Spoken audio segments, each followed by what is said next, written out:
తెలంగాణలో నిరుద్యోగులు యువతులు అన్ని వర్గాలను రేవంత్ సర్కార్ మోసం చేసిందన్నారు కేంద్ర మంత్రి కిషన్ రెడ్డి. కాంగ్రెస్ బీఆర్ఎస్ తెర వెనుక నాటకాలు ఆడుతున్నాయని విమర్శించారు.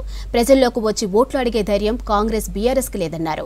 ఎమ్మెల్సీ ఎన్నికల్లో అన్ని వర్గాలు మాకు అండగా ఉన్నాయని తెలిపారు. ఇక ఏడాదిలోనే 2 లక్షల ఉద్యోగాలు చేస్తామంటూ ఇచ్చిన జాబ్ క్యాలెండర్ ఏమైందని ప్రశ్నించారు కేంద్ర మంత్రి కిషన్ రెడ్డి.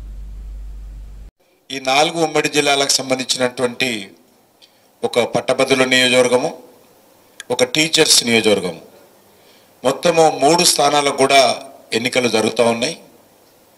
3 స్థానాల్లో కూడా భారతీయ జనతా పార్టీ అధికారపూర్వకంగా అభ్యర్థులను నిలపడం జరిగింది. ప్రజలు చాలా పెద్ద ఎత్తున, ముఖ్యంగా ఈ ఓటర్స్ ఎవరైతే ఉన్నారో భారతీయ జనతా పార్టీకి అభ్యర్థులకు అండగా నిలబడతా ఉన్నారు. మాకు పూర్తి విశ్వాసం ఉంది. 3 స్థానాలు కూడా భారతీయ జనతా పార్టీ అభ్యర్థులు విజయం సాధిస్తారు. ఇప్పుడున్నటువంటి కాంగ్రెస్ పార్టీ ప్రభుత్వం పట్ల అన్ని వర్గాల ప్రజల్లో తీవ్రమైనటువంటి వ్యతిరేకత వచ్చింది.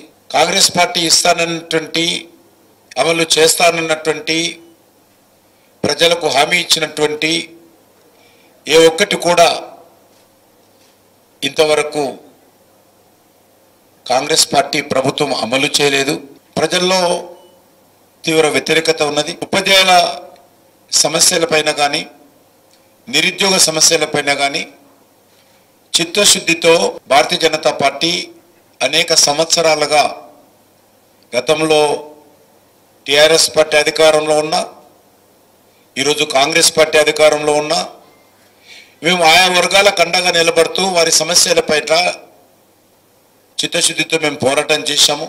ఆయా వర్గాలకు సంబంధించినటువంటి అన్ని వర్గాల విద్యావంతులు, మేధావులు, ఉపాధ్యాయులు, ఉద్యోగస్తులు మాకు అండగా నిలబడుతున్నారు. మిగతా రాజకీయ పార్టీలు కూడా పోటీ చేయడానికి కూడా ఈరోజు వాళ్ళకు ధైర్యం చేయలేదు. టీఆర్ఎస్ పార్టీ కానీ, కాంగ్రెస్ పార్టీ కానీ తెర వెనుక నాటకాలు ఆడుతున్నారు తప్ప ఈ వర్గాల మధ్యకు వచ్చి మా పార్టీకి మద్దతుగా నిలబడండి అని అడిగే ధైర్యం కూడా ఈరోజు ఆ పార్టీలకు లేకుండా పోయింది. కాబట్టి ఒక భారతీయ జనతా పార్టీ మాత్రమే ఈరోజు 3 స్థానాల్లో 3 అభ్యర్థులను రంగంలోకి దింపింది. గత శాసనసభ ఎన్నికల్లో, పార్లమెంట్ ఎన్నికల్లో ప్రజలు మనం చూశాము. విద్యావంతులు, మేధావులు కూడా, మిగతా సామాజిక వర్గాలతో పాటు విద్యావంతులు, మేధావులు కూడా పూర్తి స్థాయిలో కేసీఆర్ నాయకత్వానికి వ్యతిరేకంగా స్పందించిన విషయాన్ని మనం చేస్తా ఉన్నాను. శాసనసభ ఎన్నికల్లో బీఆర్ఎస్ ఓడిపోవడం, పార్లమెంట్ ఎన్నికల్లో 1 సీటు కూడా గెలవకపోవడం, అది ఇంకా స్పష్టంగా మనకు అనిపిస్తూ ఉంది. అదేవిధంగా కాంగ్రెస్ పార్టీ ఏదైతే హామీ ఇచ్చిందో ఏ ఒక్క హామీ కూడా అమలు చేయలేదు. కాబట్టి ఈరోజు ప్రజల్లో చాలా స్పష్టంగా ఉంది.